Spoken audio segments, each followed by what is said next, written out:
Hizb ut তাওহীদ তথা Hizb ut শয়তান যে কাফের, এরা যে বিনা দলিলে কাফের, এটার প্রমাণ আজকে দিব।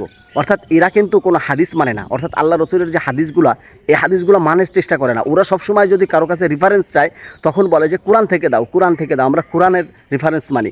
এই যে দেখেন হিজবুত তাওহীদের এই যে সেলিমের বাপ যে বস যে, সে কিন্তু এই যে নামাজ পড়ছে। দেখেন নামাজ কি এভাবে মানুষ পড়ে? আর একটা বিষয় আমি বলি, আল্লাহ রসুলের সুন্নাত হচ্ছে দাড়ি। একটা আপনার সাধারণ জ্ঞানে হচ্ছে আপনার মসজিদে যদি একজন ইমাম নেন, তাহলে কি দাড়িবিহীন কোনো ইমামকে নেবেন আপনি? তাহলে দাড়িবিহীন ইমামকে কেন আপনি ইমাম মানবেন? এটা হচ্ছে আমার প্রশ্ন। দাড়িবিহীন ইমামকে যদি আপনার মসজিদে না নেন, আপনি যদি তার পিছনে না পড়েন, আপনার একটু জ্ঞান আছে যে না, একটা ইমামের পরিপূর্ণ সাজসজ্জা থাকতে হবে, অর্থাৎ সুন্নাতের অনুযায়ী সাজসজ্জা থাকতে হবে, রসুলের সুন্নাত অনুযায়ী চলতে হবে, আল্লাহর কোরআন অনুযায়ী চলতে হবে, তাহলে সে ইমাম।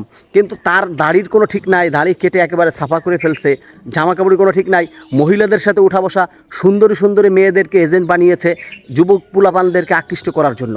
এই সুন্দরী মেয়ে এজেন্টগুলোকে বাগান সাগানে বা রাস্তাঘাটে বাড়ি করে পাঠায় দেয়, যুবক পোলাপান এগুলো দেখে আকৃষ্ট হয়, তাদের আস্থানায় চলে আসে, পরবর্তীতে যা হয় তার হয়ই। যাই হোক, এই এজেন্টগুলো দিয়ে ওরা দেশের ভিতরে বিভ্রান্তি ছড়াচ্ছে, আবার সে নাকি ইমাম। যাই হোক, তার তিলাওয়াত যে তিলাওয়াত ভাই, এই তিলাওয়াতটা শুনুন, তারপরে বলতেছি।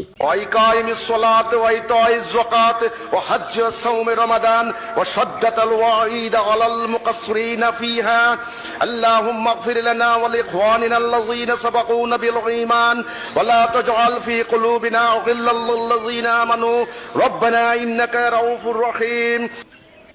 আচ্ছা, এই ভণ্ড সেলিম, শয়তান সেলিম যে তিলাওয়াত করছে, ওরা কোরআন থেকে রেফারেন্স দিব। আল্লাহ কোরআনে বলছে ওয়ারাত্তিল কুরআনা তারতিলা, অর্থাৎ কোরআন তিলাওয়াত করো তারতিল সহকারে। আচ্ছা, এই যে তিলাওয়াতটা করেছে, এর তিলাওয়াত সহিশুদ্ধই হয় নাই, সে তারতিল সহকারে কী তিলাওয়াত করবে?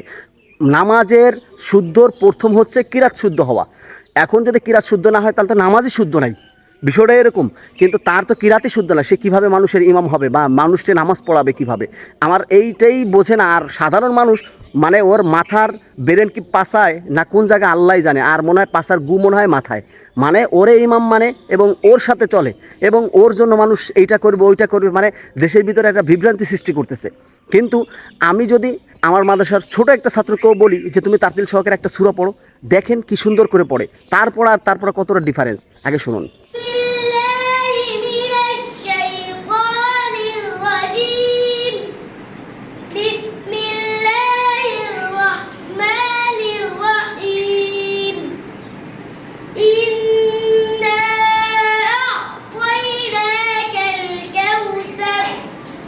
যাই হোক, এর তিলাওয়াতটা শুনতে পারলেন, অর্থাৎ এর তিলাওয়াতটা হচ্ছে তারতিল সহকারে হয়েছে। আর ওই শয়তান সেলিমের তিলাওয়াত কি তারতিল সহকারে হয়েছে?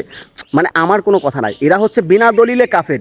এরা দেশের ভিতরে ইসলামের নামে একটা ফিতনা সৃষ্টি করতেছে। এদেরকে এখন থেকে দেশের ভিতর থেকে উৎখাত করা দরকার এবং এদেরকে দেশ থেকে তাড়ানো দরকার, এদেরকে প্রতিহত করা দরকার। আপনাদের প্রতিটি মুসলমানের ইমানি দায়িত্ব এটা।